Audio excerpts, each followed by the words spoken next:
ഈശോ മിശിഹായ്ക്ക് സ്തുതിയായിരിക്കട്ടെ. Praise the Lord, hallelujah. പ്രിയപ്പെട്ട കാർമൽ റൂഹ മിനിസ്ട്രി യൂട്യൂബ് ചാനലിലെ സ്വന്തം കുടുംബാംഗങ്ങളെ, തൊഴുപ്പാടം ധ്യാന കേന്ദ്രത്തിൽ ഇന്ന് ധ്യാനം ആരംഭിക്കുകയാണ്. ഇന്ന് ഡിസംബർ 14 വിശുദ്ധ യോഹന്നാൻ ക്രൂസ് പുണ്യവാൻ്റെ തിരുനാൾ. ഇന്ന്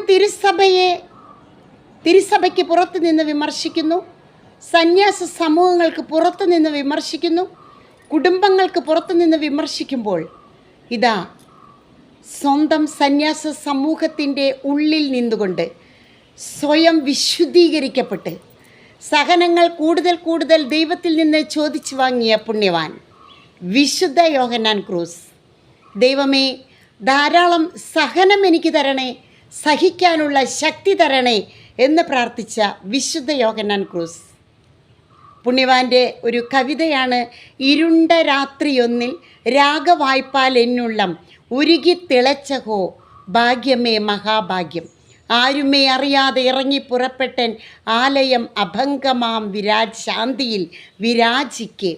സർവം മറക്കുക, സർവത്രവും മറക്കുക, സമസ്തവും മറക്കുക, സർവവും മായ. കർത്താവല്ലാത്തതെല്ലാം ശൂന്യമാണ്, മായയാണ്. കർത്താവിനെ ഒരിക്കൽ അനുഭവിച്ചറിഞ്ഞാൽ പിന്നെ അവർക്ക് ലോകത്തിൻ്റെ തൃപ്തി വരില്ല, ലോകത്തിൻ്റെ സന്തോഷങ്ങളില്ല. ദൈവം മാത്രം മതി, ദൈവം മാത്രം മതി എന്നൊരുവിടുന്ന വിശുദ്ധൻ വിശുദ്ധ യോഹന്നാൻ ക്രൂസ് പുണ്യവാൻ്റെ തിരുനാളാണ് ഡിസംബർ 14. ആമേൻ.